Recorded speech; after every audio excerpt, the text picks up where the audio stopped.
Jake with the Buckeye Bushcraft channel back here again with another video, and what we're going to talk about today is the kit that I brought with me for my overnight video. So if you haven't watched that video yet, go back and watch it and you'll understand everything inside of this kit and why I brought it. We're just going to go over basically just what I brought. I know there's going to be people saying, oh, you should have brought this, you should have brought this. The fact is that all the stuff that people are saying I should have brought, I didn't need. I'm not a big fan of loading up your pack full of crap that you don't need, okay? For one night in the woods, you don't need a whole lot. You really only need the 5 C's for the most part. Something like a headlamp just for comfort, but it's good to carry things that are simple, but also multifunctional, multi-purpose. You should be able to perform a lot of different tasks with one tool without having any problems. But if you're just now getting into this stuff and you don't really know much about it, don't fall for all the gimmicky bull crap at Walmart or all this other stuff. You can do candle lanterns, things like that. That's all just a bunch of junk and you don't need it. But that's what this is all about, getting out and training, figure out what you use and what you don't use, and what you absolutely need and what you don't need. On this outing, I went a little bit more tool heavy because I wanted to make other tools to use in camp, like tent stakes, a buck saw, a mallet, things like that. So with that being said, let me get the camera moved in here close and we'll take a look at what I brought with me. So stay with me.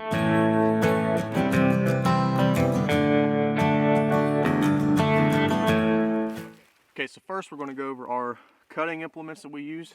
Cutting tools are by far your most important tools inside of your kit. You carry stuff that enables you to build other things whenever you get to camp or build other tools. So first off, on my hip, I had my Mora Garbird. You guys have seen this knife a million times. It's my favorite knife.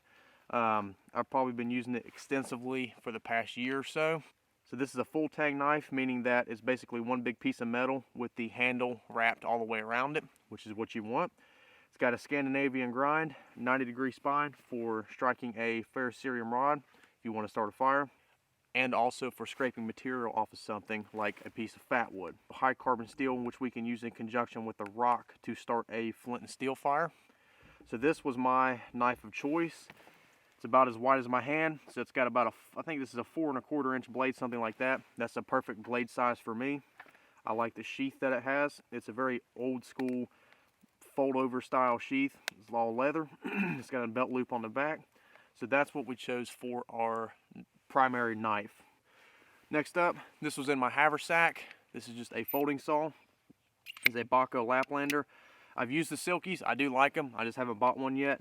But I've been rocking the Baco Laplander for probably the past 7 or 8 years, something like that, and it has never let me down. But this is a good saw to keep as like a Haversack carry or throw in your bag if you don't want to carry any type of bigger saw.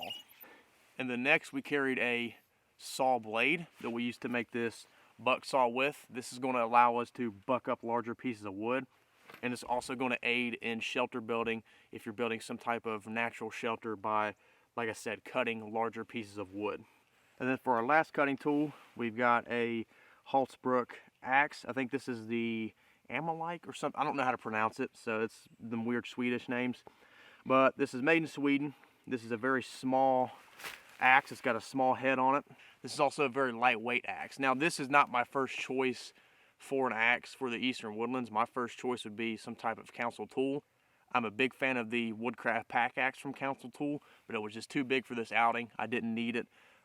Something like the Camp Carver from Council Tool would be perfect. Again, you could split firewood with this.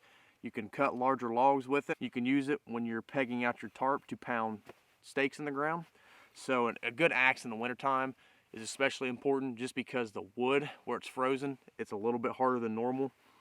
So this was my last choice for a cutting tool. Okay, so now we got cutting implements out of the way, I'm just going to go through basically each pack and what I brought with me. I always carry this Haversack with me just because, it's so lightweight. You could put a very small amount of kit in it, just enough to, do an overnighter or, just for a day hike. And it's held up really well, and I've had this the past 6 or 7 years, and it is just an absolute bomb-proof piece of kit. It's got pretty much no holes in it. It's got a small one right there, but it holds up to the briars and the brambles of the Eastern Woodlands. This is why I like this. This is an oilskin Haversack, so it is waterproof. It's very similar to Filson's tin cloth, basically. It's pretty much the same exact thing. I haven't treated this at all or put anything on it yet, and I've had it forever. and as you can tell, it's pretty beat up. What I had in it, obviously my folding saw, which we just went over. I had a small, this is a Swiss officer's canteen, if I believe. These things were made back in like the 80s, so this is a very old canteen, but this thing rides perfectly in a haversack because it's so flat and small. This is aluminum. You can't really boil in the bottle just because it's got a small lining on the inside of it, but you can definitely use the cup to boil with. And everything in this haversack pretty much stays the same for the most part. Add a pair of leather work gloves. I like to use these in the wintertime to protect your hands if you're working with a lot of tools and wood, pulling hot things out of the fire, like you saw me do with my cup of hot chocolate.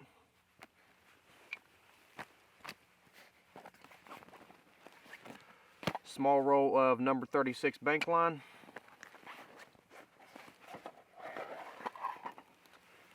A large 6" by 1/2" ferrocerium rod for starting fires. It's got a duct tape handle so I can use it for a flame extender or to repair gear.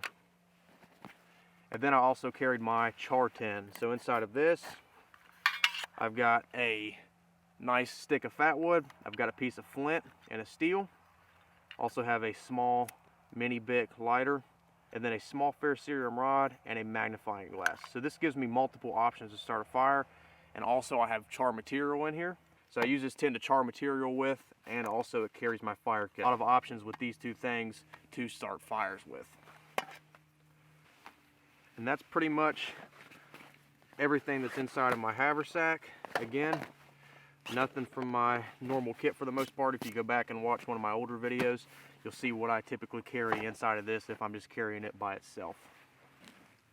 Okay, so the pack that I decided to carry was the Duluth Scout Pack. I have a ton of packs, but these two things right here are my two oldest pieces of kit, the Haversack and the Scout Pack. The Scout Pack is made by Duluth Pack Company. I've had this for 6 or 7 years now. I got it at the same time I got the Haversack. I don't even remember exactly when it was. I just know it was a long time ago. But I have used the absolute crap out of this thing, and I've had no problems with it whatsoever, with it ripping or anything like that. You take the straps off the bottom, which is how I attach my bedroll of this wool blanket. And it's a very simple design pack. This is a waxed canvas for the most part. There's not much wax on it now at all, obviously, because you can see this thing has been beat up for a very long time. So it's got 2 buckles on the front. All you do is just basically pull it and pull this flap off of here. So inside of this, I carried a brick for my phone to keep it charged and my camera and other devices. These Anchor battery packs are the bomb. Let's see what else I can grab in here.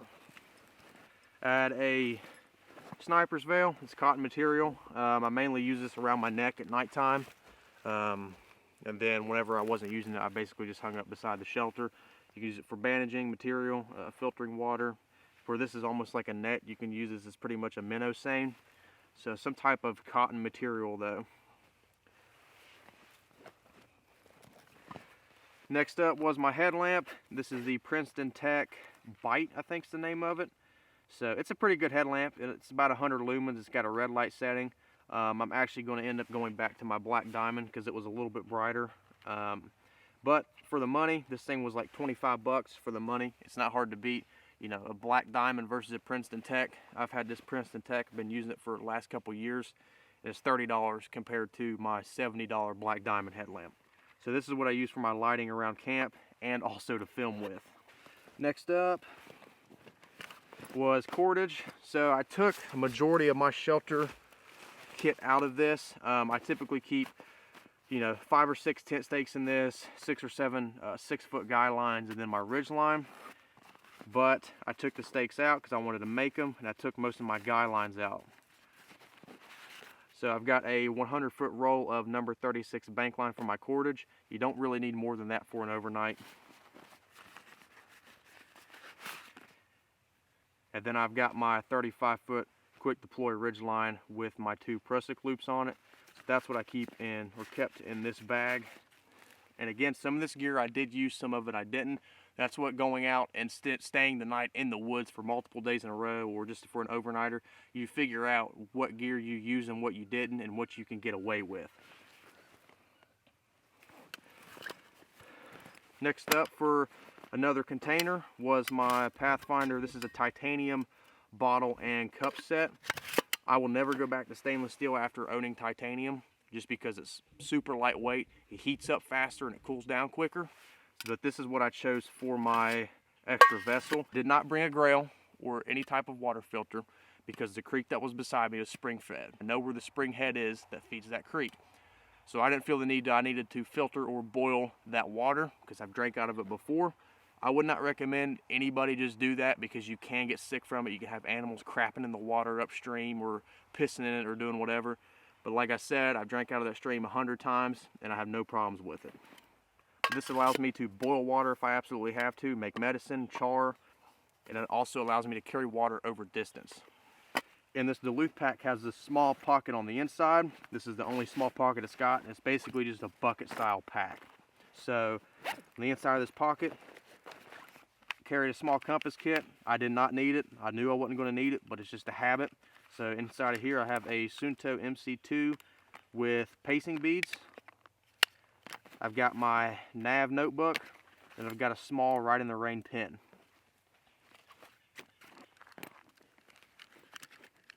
And all of that is just in a old military compass case that I've had for eons now, it seems like.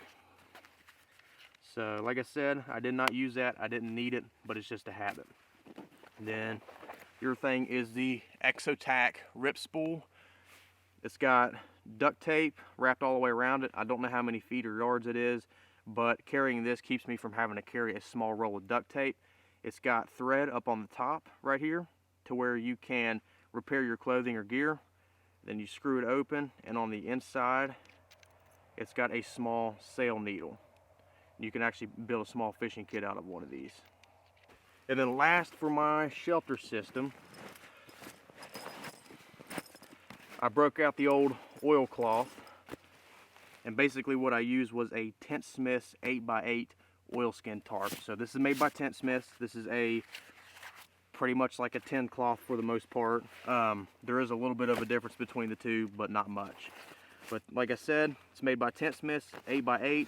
It's got tie outs all the way around it, and also center tie outs so you can lift the middle of your tarp up. Super durable tarp. If you're going to get a tarp that you want to last a long time, get an oilcloth, because I've had this for probably 4 or 5 years, something like that, and I have used the absolute living crap out of it, and there's no problems with it. Only thing I have is just a small tiny rip up here somewhere, and that was from user error. Now the only downside to this tarp is that it's heavy and it's expensive. This is not a cheap tarp. This is like a $250 tarp. But like I said, this thing has lasted me forever. Definitely recommend that anybody get this. And these things are super, super durable. You can drag a deer through the woods with this thing and without tearing it up. And then to go with the tarp underneath everything, I used a 100% wool blanket. This is the Pathfinder blanket. This is a 96 by 96, so it's a queen size wool blanket. This thing pretty much usually keeps me pretty warm. You just have to wrap yourself in it basically like a taco, and you'll be good to go all night. Anything that's important to remember with the shelter system, you need something to sleep on, which we use a debris bed with, or a pile of leaves. You need something to sleep in, which was my wool blanket, and you need something to sleep under, which I chose my oilcloth tarp.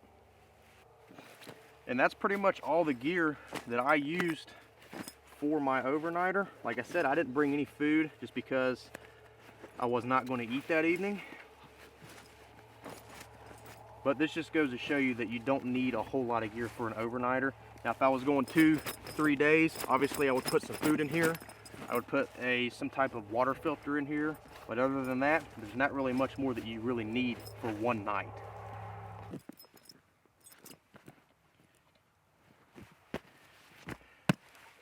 And all I did was just attach the wool blanket to the bottom of my Duluth pack and carried it that way.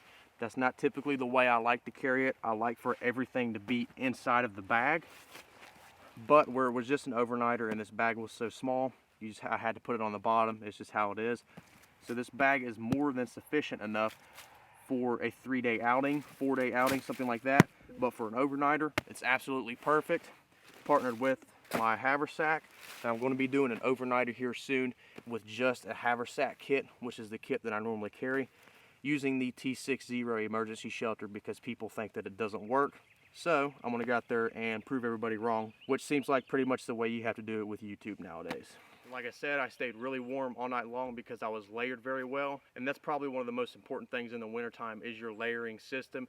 You need to be dressed for the right environment, whether it's summertime, wintertime, fall, or spring. You need to be dressed right in order to stay thermoregulated. Guys, like I said, it doesn't take a whole lot of kit to go do stuff. I know there's going to be comments on this video saying, oh, you know, you should have had this, you should have had this, or, you know, whatever. The fact is that you do not need a whole lot. Pretty much all you need for one night is the 5 C's. You don't even really need a headlamp. That's just more of a comfort item for walking around camp, things like that. But anyway, guys, it's been Jake with the Buckeye Bushcraft channel. Appreciate you guys watching. Please like, share, and subscribe. Follow me on Instagram at Buckeye_Bushcraft, and we'll see you guys in the next one. Thanks for watching.